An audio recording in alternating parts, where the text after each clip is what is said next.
speed.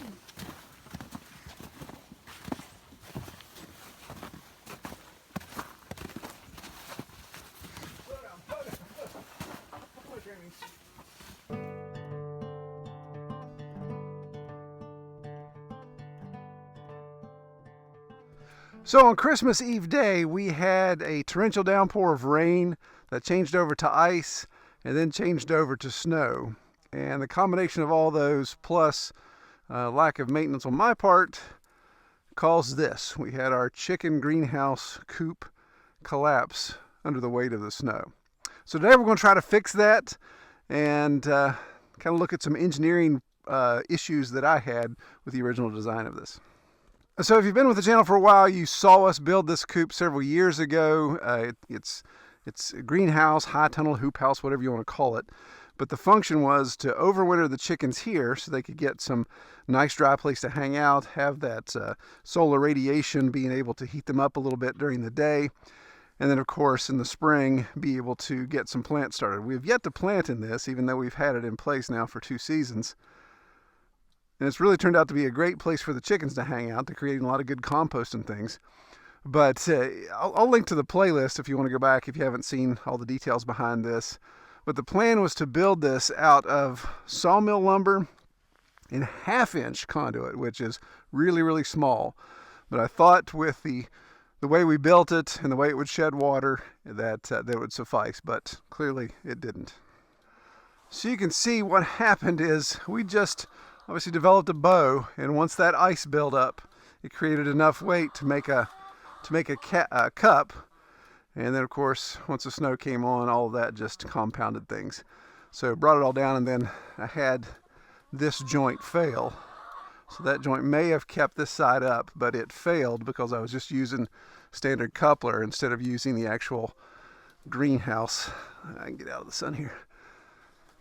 These greenhouse connector components that we purchased, where the conduit actually goes all the way in, self-tapping screw drills in. These, of course, are just regular conduit. So that's just dogged down. So that helped it fail. And then, of course, on this side, the chicken coop caught it. And fortunately, this wasn't a fall that happened all at once, I believe. It doesn't look like it was like one big dramatic fall. It came slowly down, so we had no chickens injured. Nobody got knocked. Nobody got knocked in the noggin there, so everybody's okay. So today's plan, I had to wait till I got a good bit of the snow off. We're above freezing today, so it's melting off pretty well. The plan is to put a ridge beam in and strengthen up not only the ceiling but the 2 side walls. You can see I actually built this with headers over top of it for potential of coming back and putting a ridge beam in. But we'll put a ridge beam in, and we're probably going to go ahead and put 2 center posts in. Although if this was a garden, you wouldn't want center posts, but it is what it is. This is working too well as a chicken coop to not have that strength. The real challenge, of course, is going to be able to put the ridge pole in, the ridge beam in, lifting it up, and not taking the plastic off and trying to reshape our conduit. The way I built this, I really can't take the plastic off very easily, which is another mistake, but live and learn, right? So we'll see what we can do here. I've got the help coming down, so I'm just going to get set up and see what we can get whipped out.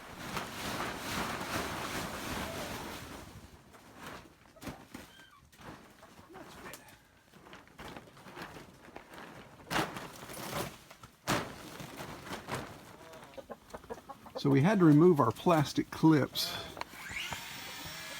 that attach the top to the sides. These blue clips that are made for 1/2-inch conduit. These are really made for row cover for 1/2-inch conduit. So we took those off, and that's going to allow us to kind of pull this gangster lean out of this wall. That was the one issue with not having the center beam, is it had this much slop in that wall. So you can see with our new center beam here, we're going to be able to line that up better, and that'll actually keep the proper width. The base is 25 feet long. The roof line, who knows how long it is, because it's varied since it's had room to move around. So Kelly's making up our scab boards for our center beam. We're going to use one 2x6 as our center beam.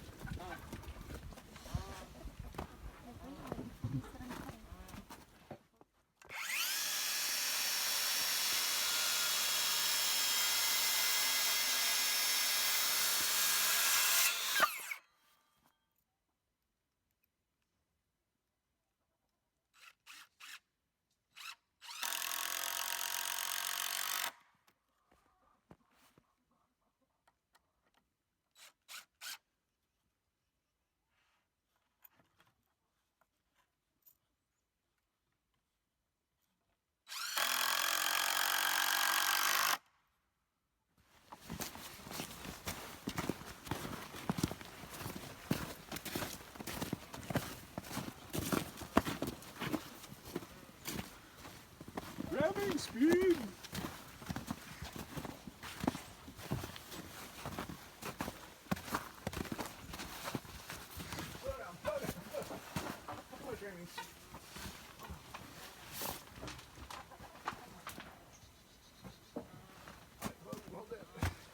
Clean.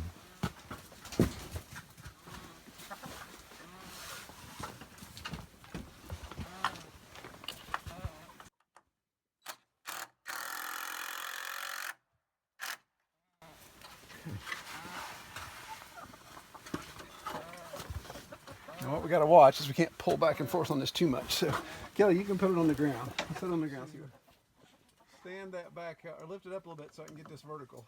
Okay,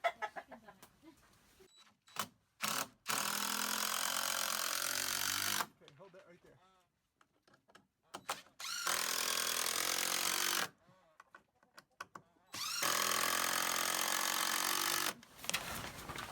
As much as you can. Can you push? Yeah, that's not gonna work. Okay. That's too heavy. Okay, now I gotta put that lever in, and that's what'll keep it up. Yeah. Okay, now All right, we gotta get that lined up better. on what? On the braces. When it's centered. Okay, let me do the bottom. Can you lift it off? Yeah. Okay. All right, hang on. I'm not.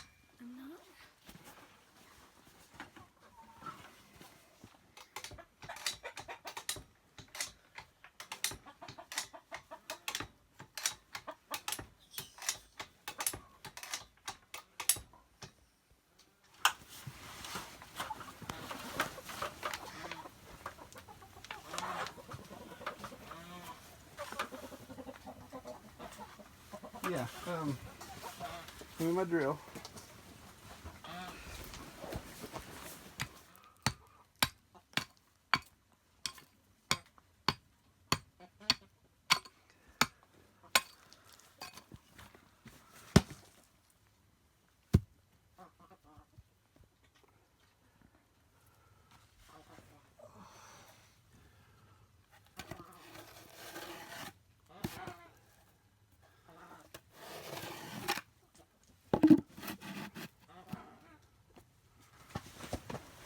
Did we acquire a tape measure? Yes. Acquired it in my pocket, didn't we?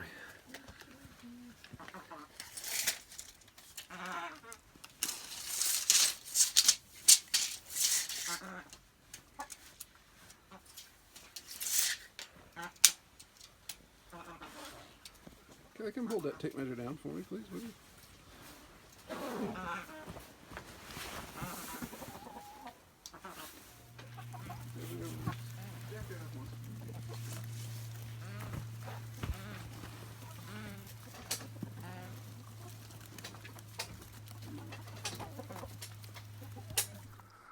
All right, so several hours later, we've got it put back in place.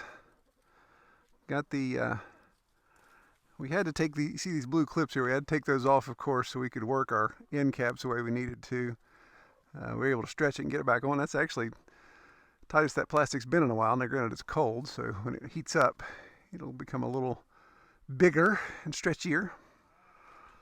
So obviously I'd prefer not to have center beams, but we do. It is what it is.